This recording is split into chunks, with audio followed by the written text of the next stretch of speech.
Yo, what's up, everybody? How y'all doing? Today, um, I wanted to really show thanks to God. He really did a great thing. He helped save my son who got electrocuted, got second degree burns. His chain got caught on the extension cord, the outlet, and it burned him all around his neck. Second degree burns. He was rushed to the hospital. We were there till about noon. My sister, my mother were there too. Um, so he works in mysterious ways to try to wake you up and realize things. Life is precious. Don't take too much of an advantage of it. Go out, have fun. You only live once. But there's also limitations too. So um, I'm very blessed that nothing worse happened. I'm gonna show the pictures, but I am very, very, very thankful that he kept my son alive because it would have been it would have been a really bad mess for me, um, for my family. You know. So yeah, so I'm gonna go ahead and show the pictures, and then I'll get on to the actual topic I want to speak about, which is addiction is choice or disease. So, um, yeah.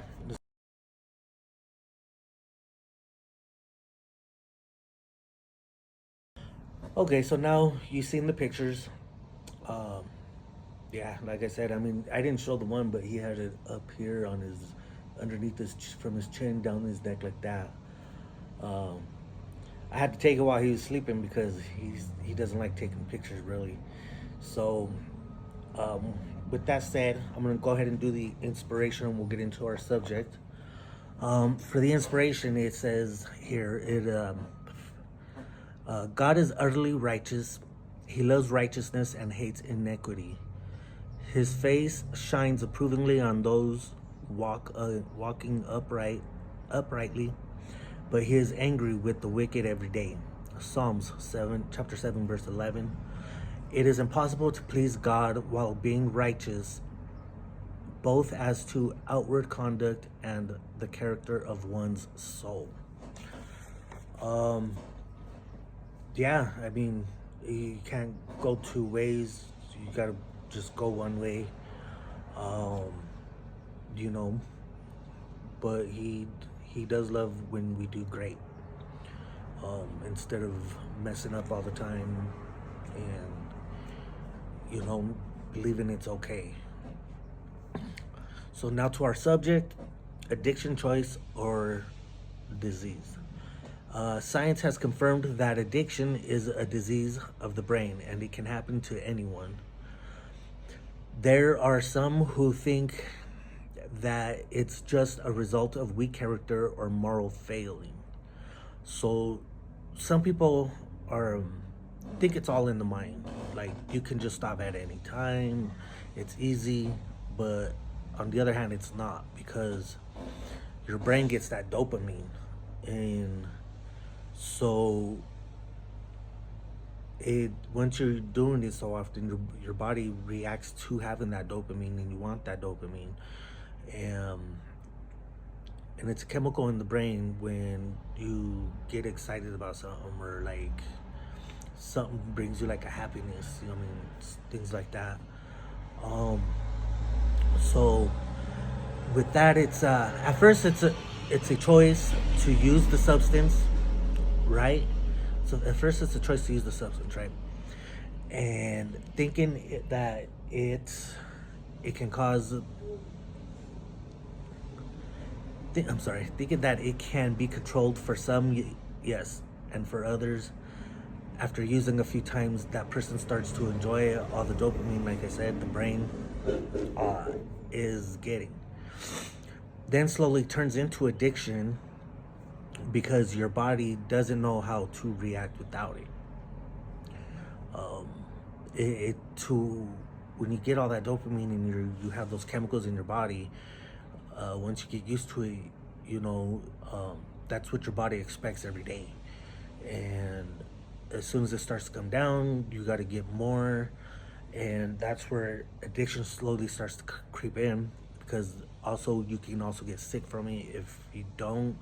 That's why you have detox clinics that help you out. They give you some medicines to kind of more or less to bring you down back to normal.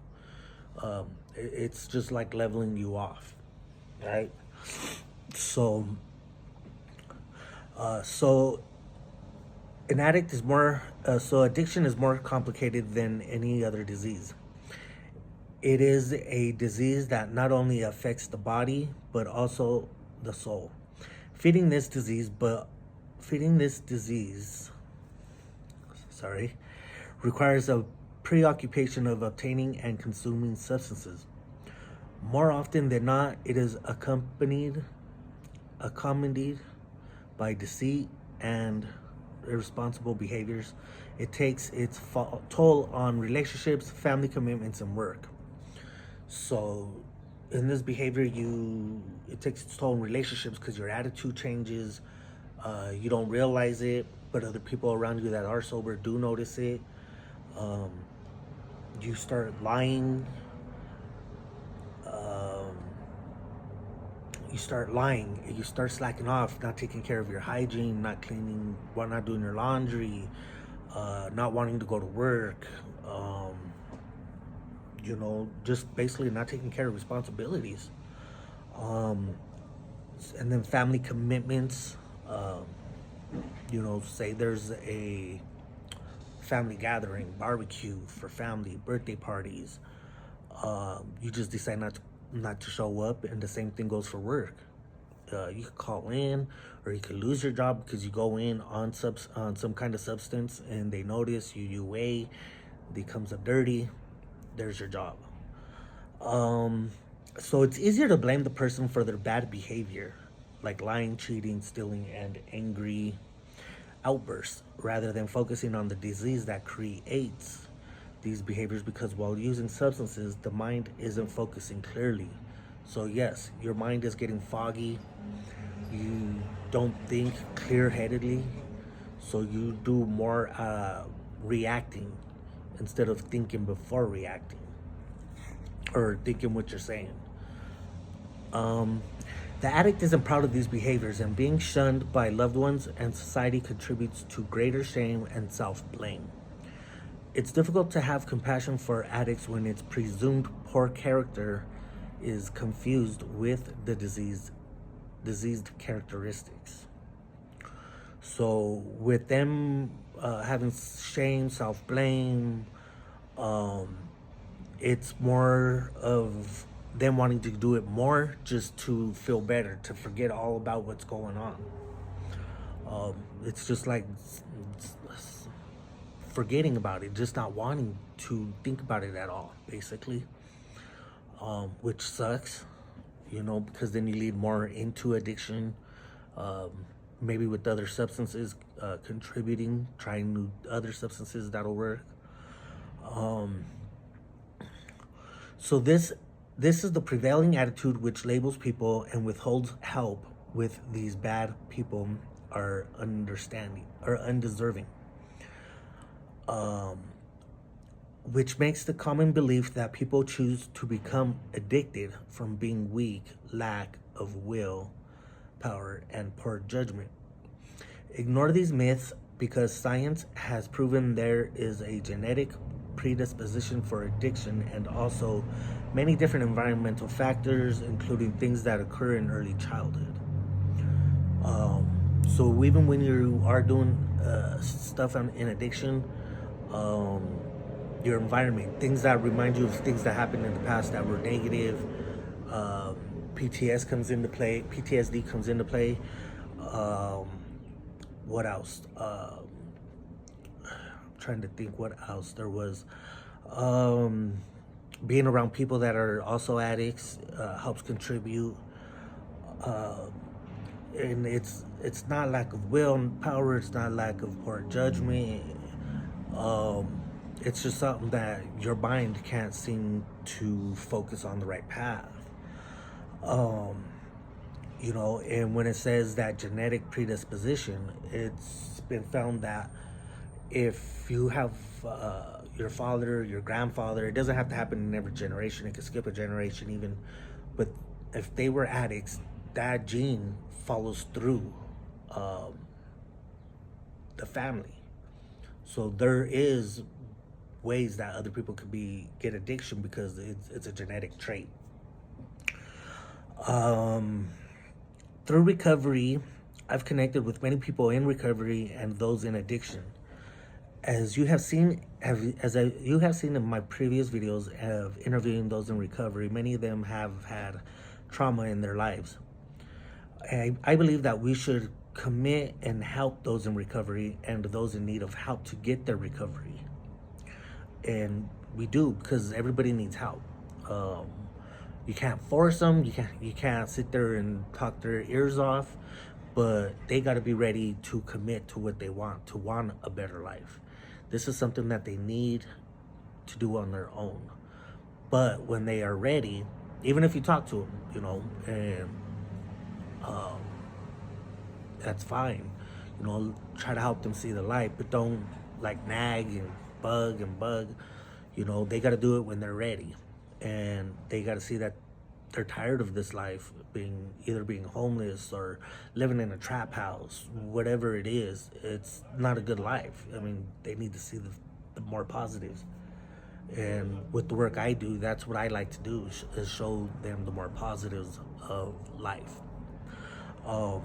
Being able to make those connections with their family again, their friends, keeping up with their commitments, getting more positive gain than negative. But they got to be ready, and they got to make the decision themselves. So we need to switch the way we think about addiction, get a better understanding of the disease. You could always Google it, ask a doctor. I'm sure they can help you understand a little bit more, give you more factual stuff, or even talk to a peer coach or a clinician. You could talk to somebody who works, basically anybody that works in recovery, because we all get educated on this type of stuff. So to me, addiction isn't a choice. It's an addiction.